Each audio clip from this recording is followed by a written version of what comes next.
For those of you considering taking the ACT, this video presents an overview of the ACT Math section. The ACT Math section is only one section of the test. There are 60 questions that must be completed in 60 minutes. There's no penalty for guessing on the ACT. And the math that's covered on the ACT is pre-algebra, beginning algebra, intermediate algebra, coordinate geometry, plane geometry, and trigonometry. Now, the only aspects of trigonometry that are being presented are the ratios, sine, cosine, and tangent. And a calculator is allowed in completing the test. Here are some strategies for completing the ACT Math section. Answer the questions you think are easiest first. Then come back and answer the rest of the questions. Remember, the goal is to get the most questions correct. But remember, as you're marking your answer sheet, if you skip a question, remember to skip it on your answer sheet.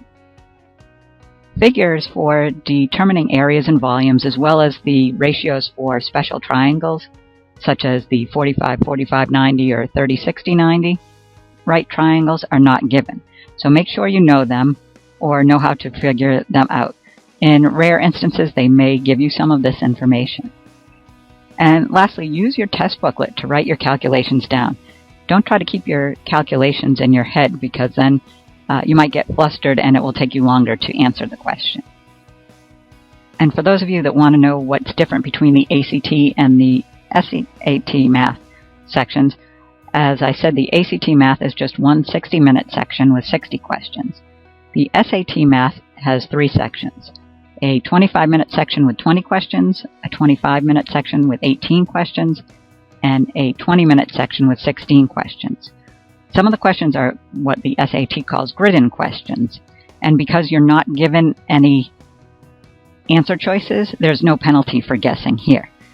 And all the multiple choice questions do have a guessing penalty on the SAT. The SAT Math sections do provide formulas for areas and volumes, as well as the ratios for special triangles. And lastly, SAT questions are usually in order of difficulty. ACT may be in order of difficulty. It really depends on what type of math is easiest for you.